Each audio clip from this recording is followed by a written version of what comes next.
తెలుసు తెలియదు చందమామ కథ. మంగళపురి రాజ్యాన్ని మాయవర్మ మహారాజు పాలించేవాడు. ఆయన ముఖ్యమంత్రి పోయాక రాజు కొత్త మంత్రిని నియమించక తానే రాజు తానే మంత్రి అయి రాజ్యపాలన చేయసాగాడు. రాజైన వాడు ప్రజల కష్టసుఖాలను స్వయంగా తెలుసుకోవాలని విని ఉండటం చేత అతను మారువేషం ధరించి 2 అంగరక్షకులను వెంటబెట్టుకుని అప్పుడప్పుడు ప్రజల మధ్య తిరుగుతూ ఉండేవాడు. ఇంత చేసినా రాజుకు మెదడు చాలా తక్కువ.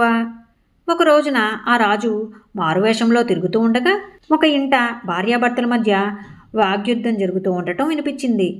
చీచీ, ఏం పని చేశావు? నీకు తెలియదని ముందే చెప్తే నేనే చేసేవాణ్ణిగా అన్నాడు భర్త. మీకేం తెలుసు? ప్రతిదీ తెలుసు తెలుసు అంటారే కానీ నేను కన్నా పసిపాపకు తెలిసినంత కూడా మీకు తెలియదు అన్నది భార్య. నోర్ముయ్, నీకేమన్నా తెలిస్తే కదా నీ పాపకు తెలిసి ఏడ్చేది. ఈ ముష్టి పని కూడా నాకు తెలియదనా నీ ఉద్దేశం? అవకాశం దొరికితే ఈ రాజ్యాన్ని ఏలేపాటి తెలివి ఉన్నది నాకు అన్నాడు భర్త. ఈ మాట చెవిన పడగానే రాజు చెవులు మూసుకుని తిన్నగా ఇంటికి వెళ్ళాడు. మర్నాడే ఆయన ఒక శాసనం అమలుపరిచాడు. ఆ శాసనం ప్రకారం రాజ్యంలో ఏ ఒక్కడు తనకు ఏదైనా తెలుసునని అనరాదు. నాకు తెలుసు అని ఎవరన్నా అన్నారో వారు కఠినంగా శిక్షించబడతారు. ఈ శాసనంతో ప్రజలకు పెద్ద చిక్కే వచ్చింది. శిక్షకు భయపడి వాళ్ళు ప్రతిదానికి తెలియదు తెలియదు అనటం అలవాటు చేసుకున్నారు. ఇలా ఉండగా ఆ రాజ్యంలోకి ఎవరో 2 వేరే దేశం వాళ్ళు వచ్చారు.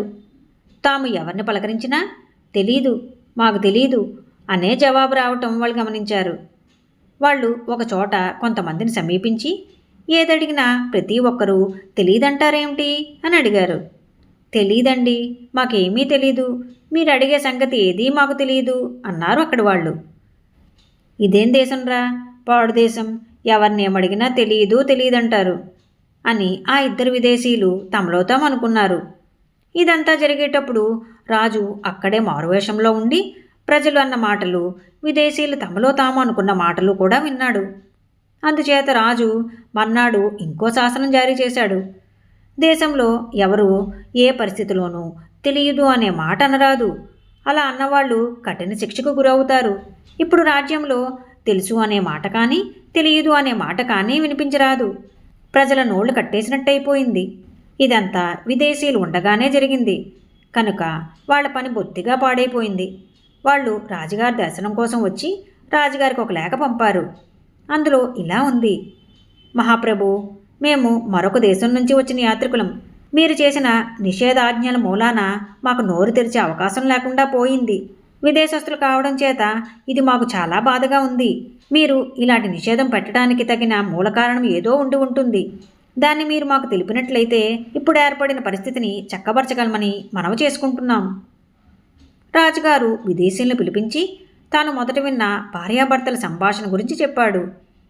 ఆ భార్యాభర్తలు ఏ సందర్భంలో అలా మాట్లాడుకున్నారో అది తెలుసుకోవటం అవసరం అన్నారు విదేశీయులు. రాజు మారువేషం వేసుకుని కొత్త వాళ్ళని వెంట పెట్టుకుని భార్యాభర్తలుండే ఇంటికి వెళ్ళి ఇంటి మగవాడిని, నువ్వు ఇటీవల నీ భార్యతో నీకన్నీ తెలుసునని, రాజ్యం ఏలటం కూడా తెలుసునని అన్న సంగతి గుర్తున్నదా అని ప్రశ్నించాడు. నా ఇంటిని ఏలటమే నాకు చేత కాలేదు, రాజ్యం ఎక్కడ ఏలిస్తాను? నా భార్య వంట పాడు చేస్తే మాట వరుసగా అన్నాను. చాతావాత కాని మనిషి అస్తమానము నీకేమీ తెలియదు అంటుంటే ఎలా ఉంటుంది అన్నాడు మగవాడు. చూశారా మహాప్రభు, సామాన్య ప్రజలు మాట వరుసగానే ప్రతి మాట పట్టించుకుంటే ఎంత ఇబ్బందో మీకు పాటి చెప్పే మంత్రులైనా లేకపోయారా అని విదేశీయులు రాజుతో అన్నారు. పాత మంత్రి పోయాడు, కొత్త మంత్రిని ఇంకా వేసుకోలేదు. మీరిద్దరూ నాకు మంత్రులుగా ఉండి సహాయం చేస్తారా? మీరు చాలా తెలివిగలవాళ్లుగా కనబడుతున్నారు అన్నాడు రాజు. వాళ్ళు మంత్రులుగా పనిచేయటానికి ఒప్పుకున్నారు. తర్వాత రాజ్యపాలన సవ్యంగా సాగిపోయింది. ఈ కథ మీకు నచ్చినట్లయితే లైక్ చేయండి, షేర్ చేయండి. మరిన్ని మంచి కథల కోసం మా సంపత్ ఛానల్ని సబ్స్క్రైబ్ చేసుకోండి.